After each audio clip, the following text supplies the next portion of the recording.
নমস্কার বন্ধুরা, মানবীর রান্নাঘরে আপনাদের সবাইকে স্বাগত জানাই।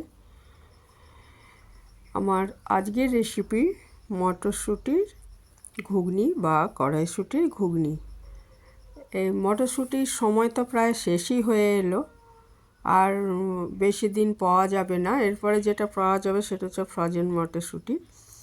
তো এই সময় এই টাটকা মটরশুঁটি দিয়ে ঘুগনি খুবই ভালো লাগে খেতে।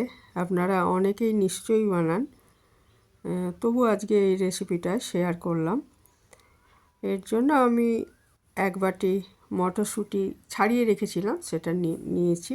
আর দুটো আলু, দুটো টমেটো, দুটো মাঝারি সাইজের পেঁয়াজ, একটা কাঁচা লঙ্কা, 2 কোয়া রসুন আর এক টুকরো আদা নিয়েছি। সে আদাটা এখানে দেখানো হয়নি। তো আদা রসুনটা আলাদা পেস্ট করে নেব, পেঁয়াজটা কুচিয়ে রেখে দেবো, আর টমেটো ছোটো টুকরো করে নিয়েছি, আলু ছোটো টুকরো করে নিয়েছি। আর মটরশুঁটিটা আমি এমনি ধুয়ে রেখেছিলাম, আর এটা একটু গরম জলে হাফ চামচ মতো নুন ফেলে আমি ভিজিয়ে রেখেছি মটরশুঁটিটা, তাহলে কালারটা, সবুজ কালারটা ঠিক থাকবে সেই জন্য। আর এখানে একটা শুকনো খোলায় আমি একটু মশলা ভেজে নিচ্ছি। সেটা হচ্ছে জিরে, একটা তেজপাতার অর্ধেক, দুটো ছোটো এলাচ, একটু দারচিনির টুকরো, দুটো লবঙ্গ। এগুলো শুকনো খোলায় ভেজে আমি গুঁড়ো করে রাখবো। এটা ওই ঘুগনিটা যখন তৈরি হয়ে যাবে তখন তার মধ্যে দিলে টেস্টটা আরও বেড়ে যায় আর কি, ওই জন্য এটা করে রাখলাম। আর এখানে আমি 2 চামচ মতো সর্ষের তেল নিয়েছি। সর্ষের তেলই ভালো হবে রান্নাটা। নিয়ে এবারে এখানে যে আলু কেটে রেখেছি, ডুমো ডুমো করে কেটে ধুয়ে রেখেছি, সেই আলুটা খুব ভালো করে নুন আর হলুদ দিয়ে ভেজে নেব। আর মটরশুঁটিটা এমনি ভাজবো না, ওটা গরম জলে নুন ফেলে ভিজিয়ে রেখেছি, তারপরে ওটাকে ওই মশলার সাথেই কষাবো। তো আগে আলুটাকে খুব ভালো মতো ভেজে নিচ্ছি।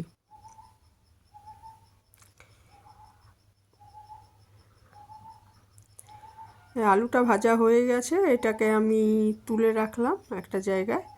আর ওই তেলের মধ্যে আমি একটা শুকনো লঙ্কা আর অর্ধেকটা তেজপাতা আর একটু জিরে, এটা ফোড়ন দিয়ে দিলাম।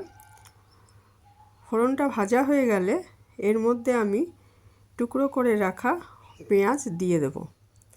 দিয়ে আবারও একটু নুন মিশিয়ে তার মধ্যে, মানে এটা বুঝে মেশাতে হবে, কারণ মটরশুঁটিটাও আমি নুন জলে ভিজিয়ে রেখেছি, তা অল্পই দিচ্ছি, পরে দরকার হলে আর একটু মেশানো যাবে।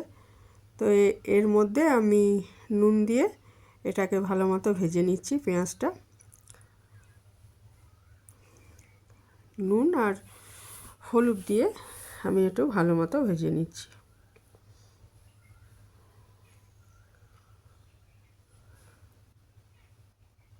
পেঁয়াজটা একটু ভাজা হয়ে এলে এর মধ্যে আমি পেস্ট করে রাখা আদা আর রসুন মিশিয়ে দিচ্ছি। দিয়ে ভালো মতো ভেজে নেব, যাতে আদা আর রসুনের কাঁচা গন্ধটা চলে যায়। এই সময় দরকার হলে একটু তেল মেশানো যেতে পারে।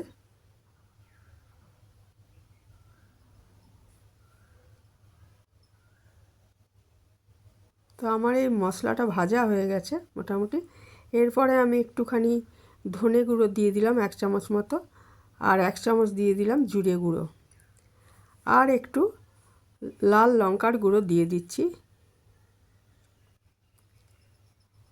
ঝালটা বুঝে দিতে হবে, যে যেরকম ঝাল পছন্দ করেন সেই হিসাবে, বা বাচ্চারা যদি খায় তাহলে একটু কম ঝাল দিয়ে, একটু একটু ঝালই ভালো লাগে এটা, কিন্তু সেটা বুঝে দিতে হবে কে কীরকম খান। আর এই সময় এর মধ্যে সামান্য একটু চিনিও মিশিয়ে দিতে পারেন ব্যালেন্সের জন্য স্বাদের। তো আমি এই কেটে রাখা টমেটোগুলো এবার দিয়ে দিলাম। মশলাটা এমনি ভাজা হয়ে গেছে, এবার টমেটোটা দিয়ে এটা একটু কষিয়ে নেব। তো টমেটোটা যখন একটু নরম হয়ে আসবে, আর মশলা তো মোটামুটি কষানোই আছে, তখন আমি ওই নুন জলে ভিজিয়ে রাখা মটরশুঁটিগুলো মিশিয়ে আবার ভালো মতো, খুব ভালো মতো কষিয়ে নেব।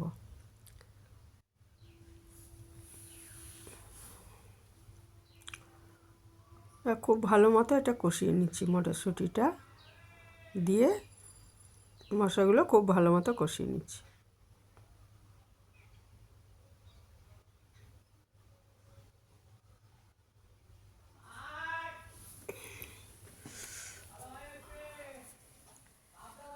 খুব ভালো মতো এটা কষানো হয়ে গেলে এর মধ্যে পরিমাণ মতো এই সময় আমি একটু চিনি মিশিয়ে দিয়েছি, খুব সামান্য পরিমাণে, হাফ চামচেরও কম একটু চিনিটা মিশিয়ে দিয়েছি যাতে স্বাদটা ব্যালেন্স হয়। কারণ টমেটো অনেকটাই দেওয়া হয়েছে, 2টো টমেটো দেওয়া হয়েছে, আর টমেটোটা একটু বেশি দিলে স্বাদটা ভালো হয়।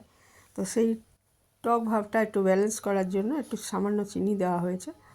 আর ভাজা আলুগুলো এর সময় দিয়ে দিলাম, দিয়ে আবার একটু কষিয়ে এই সময় পরিমাণ মতো গরম জল মেশাতে পারেন।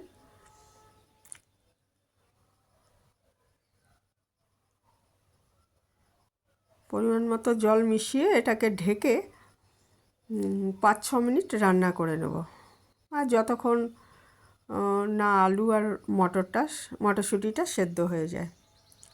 তো কষানোর সময় অনেকটা সেদ্ধ হয়েই গেছে আলু আর মটরশুঁটি, তো 5-6 মিনিটেই মোটামুটি তৈরি হয়ে যাবে। যদি না হয় তাহলে দেখে আরেকটু করে নিতে হবে। আর এদিকে আমার এটা সেদ্ধ হয়েই গেছে, 5-6 মিনিট পরে আমি এটা এসে এর মধ্যে সেই যে আমি মশলাটা করে রেখেছিলাম, মানে এলাচ, দারচিনি, তারপরে জিরে, তেজপাতা, এগুলো দিয়ে যে আমি মশলাটা করে রেখেছিলাম শুকনো খোলা ভেজে, ওইটা মিশিয়ে দিলাম। এবার তাহলেই আমার কড়াইশুঁটি বা মটরশুঁটি ঘুগনি তৈরি হয়ে গেল। এরপর আমি আঁচটা বন্ধ করে 2 মিনিট ঢাকা দিয়ে রেখে দিয়েছি যাতে ওই মশলার সুগন্ধটা পুরো ঘুগনির মধ্যে মিশে যায়, সেই জন্য। তাহলে এটা পরিবেশনের জন্য তৈরি হয়ে যাবে।